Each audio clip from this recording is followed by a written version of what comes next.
problema que nós temos da vulnerabilidade do embrião é quando a gente fala do diagnóstico genético pré-implantacional.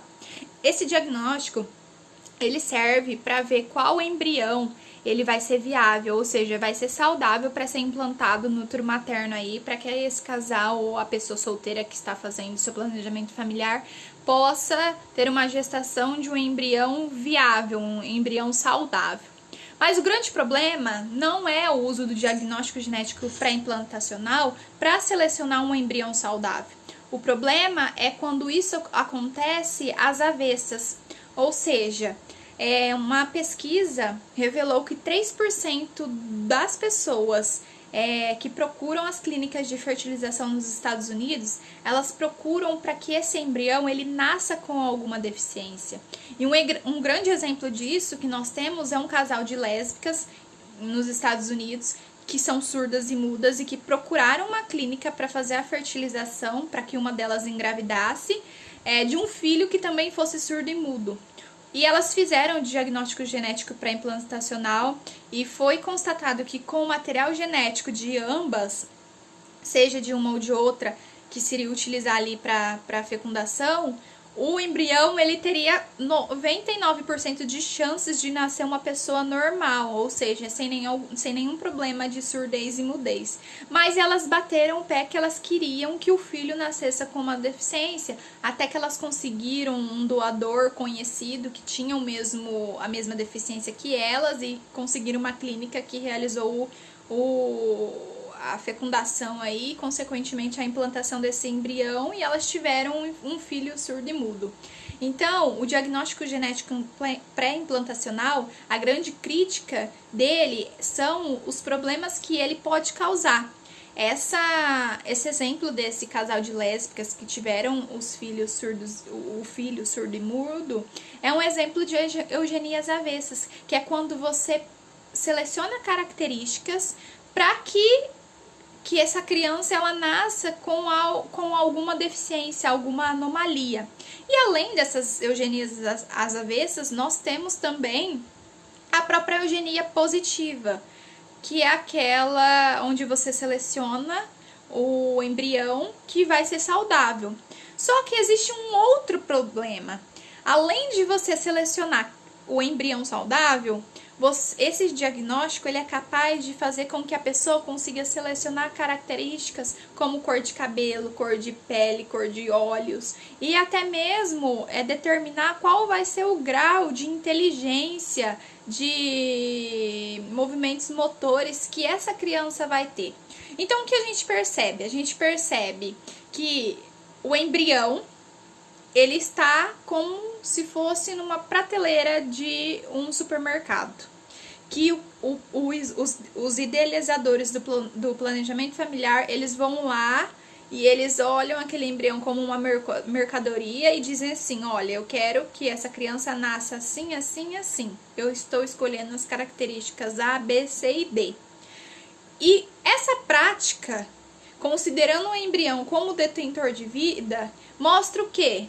Mostram totalmente um desrespeito à própria integridade física desse embrião, porque ele vai ser manipulado para que ele nasça com as características desejadas pelos seus genitores, e mostra também a coisificação dele, ou seja, você deixa de considerar ele uma vida com seus direitos preservados e passa a considerar ele como uma mercadoria passível de escolhas e determinações pré-estabelecidas pelos genitores.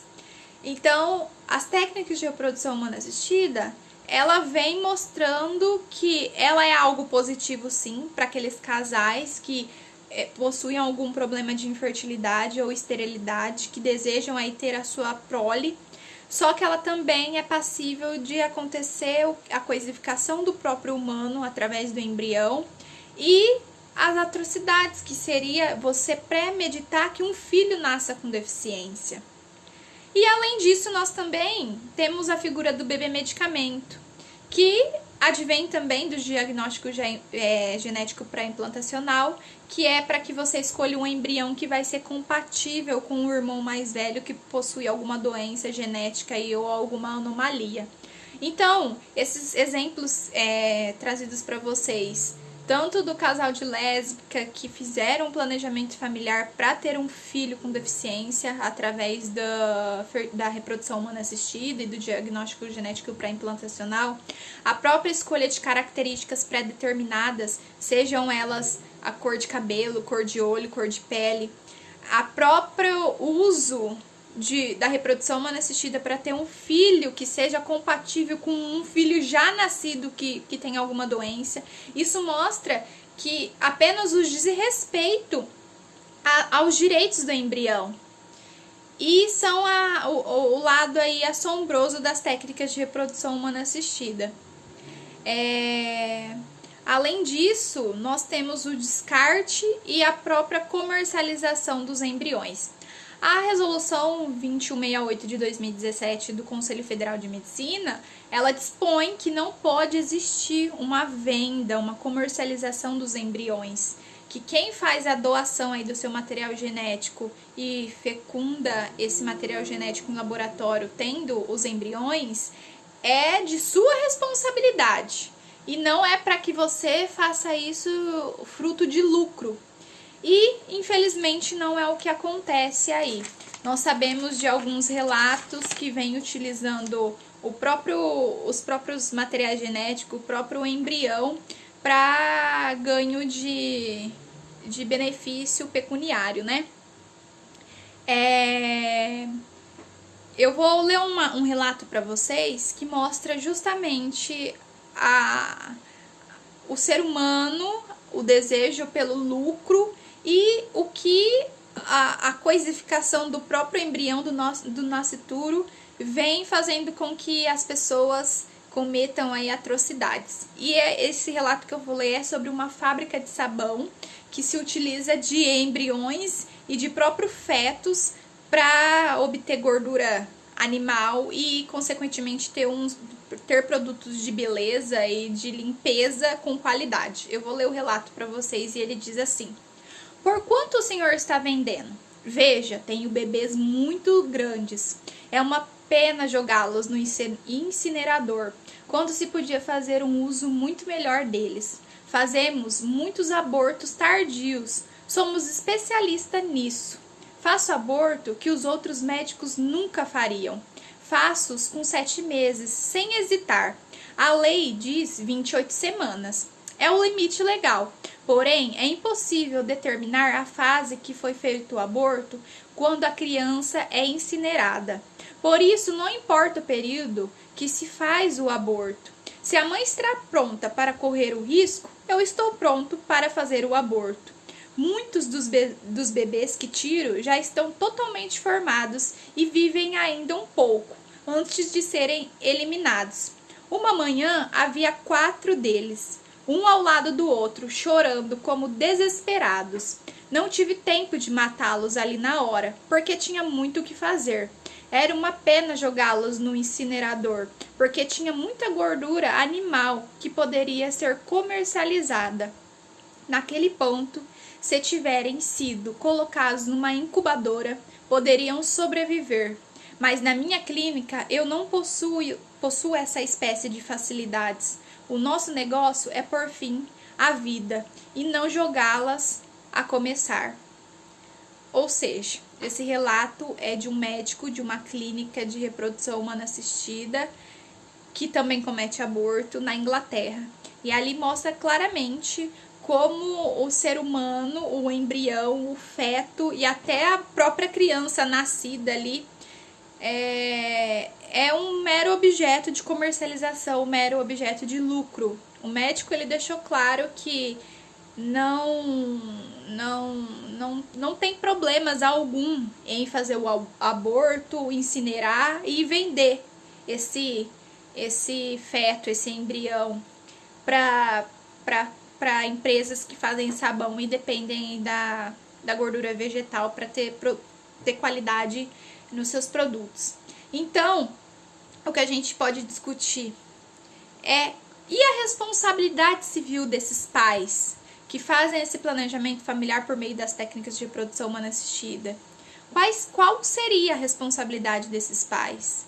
E se a gente se filiar na própria Constituição, no próprio direito ao planejamento familiar com base na parentalidade responsável, esses pais eles são totalmente irresponsáveis e são totalmente passíveis de